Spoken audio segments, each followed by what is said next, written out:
Welcome once again, my friends, and thank you for stopping by to listen to an old storyteller. Today we have a story from Egypt, and the title of this story is The Doomed Prince. There was once a king of Egypt who had no son for many years. But when he prayed to the gods to give him a son and heir, they listened to him. Now, the 7 sacred cows, the Hathors, who knew what would happen to every child in his future life, came to greet the babe at his birth and said that his fate would be to die either through a crocodile, a serpent, or a dog. The people who were tending the child went at once and repeated to the king what the Hathors had foretold. His Majesty was terribly grieved at the sad news and became full of trouble. So he gave orders that the child should be shut up in a fine house in the country. Many servants were to wait on him, and every kind of good thing for which he asked was to be his. But he was not to be allowed to go out among other people, lest one of his 3 dooms should overtake him. Now, when the child was nearly grown up, he was standing on the roof of the house and saw a dog following a person who was walking along the road. He said to the servant who was with him, "What is that which follows the person going along the road?" The servant replied, "That is a dog." The young prince said, "Let one like it be brought to me." The servant told his Majesty the king of these things. His Majesty said, "Let there be got for him a boar-hunting dog to run before him." So the prince became the owner of a beautiful dog. But when the prince was quite grown up, he wearied of his palace prison and sent to his father, saying, "Why should I remain shut up forever? I am doomed to die by one of 3 deaths. Let God do whatsoever pleases him." His Majesty the king had married another wife, and she did not at all wish the doomed prince to be kept safe from his fate. She hated the prince, and urged the king to listen to his message, and sent him forth to meet whatever was in store for him. So a messenger was sent from the king to the doomed prince, ordering him not only to leave the house, but to leave his native land. The man led the prince out of Egypt to the land that lies up the northeast, and said to him, "Go now wherever thou wilt, thou art thine own master." The prince set out upon his travels, and his faithful boar-hound followed after him. At last the prince reached the land of a prince of Mesopotamia. This prince had an only daughter and no son. He had built a high house for her, and had placed her window many cubits distant from the ground.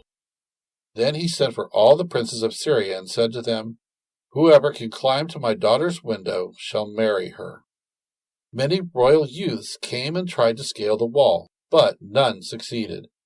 As they were engaged in their daily efforts to reach the princess's window, up rode the doomed prince from Egypt. They welcomed him hospitably, took him into their house, washed him, and gave fodder to his horse. They did every pleasant thing possible for the prince. They lodged him, they shod his feet, they brought him to their table. The princes said to him, "Whence comest thou, thou good youth?" He replied, "I am the son of one of the horsemen of Egypt. My mother died, and my father took another wife, a stepmother. Thereupon she hated me, and I fled before her."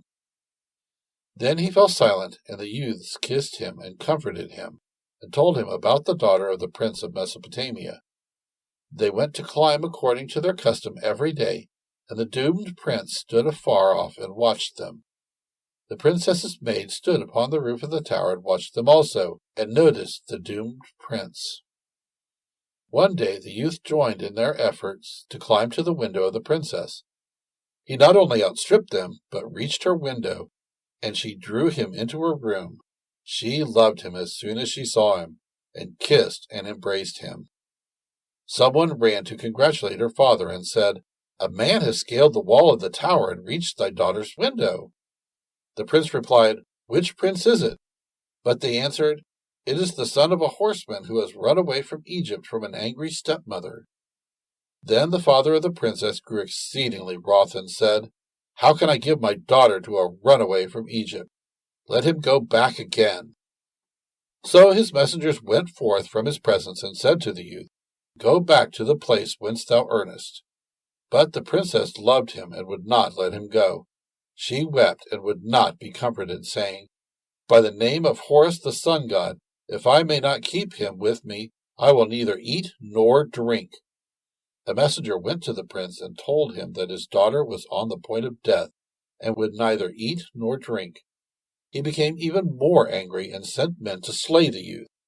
But the princess swore a great oath and said, "By the sun, if he is slain, I will die too. I will not pass an hour of life without him."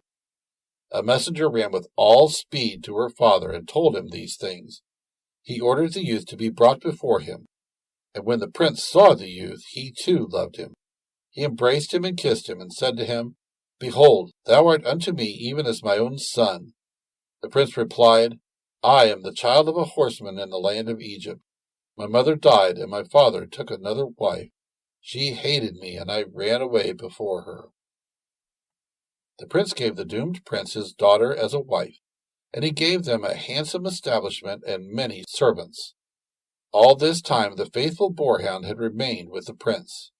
One day the latter said to his wife, "The 7 Hathors doomed me at my birth to die by a crocodile, a serpent, or a dog." Then his wife begged him to take every precaution possible, and she said the faithful boarhound must die. But her husband would not listen, and said, "I will not cause my dog to be killed. How can he do me any harm?" Later the prince journeyed to Egypt, and was out catching birds when a crocodile came out to him. Fortunately, there was with the youth a giant, who caught the crocodile and shut it up so that the prince escaped his first doom. The giant did not kill the crocodile, for it was a sacred one. Some time after this there had been a feast in the youth's house, and he was weary. He lay down on his mat, and sleep overcame him. His wife sat near him watching. A serpent came from a hole to bite the youth. But the wife called the servants, and they brought drugged wine for the serpent, who drank greedily and lay down overcome by the wine. Then the woman killed it and threw it into the bath. She awoke her husband and told him all that had passed. She said, "Behold, thy God hath given one of thy dooms into my hand." Then the youth gave thanks offering to the gods and worshipped them. Shortly afterwards the youth went to walk some distance from his house, and his dog was following him. The crocodile came up and said to him, "I am thy doom. I will remember thee. I will follow after thee." But the dog brought him to where the giant was, so the doomed prince was saved again. Thank you once again for listening to this story. If you enjoyed this story, please press that like button. Also, please help an old storyteller out by subscribing to my channel.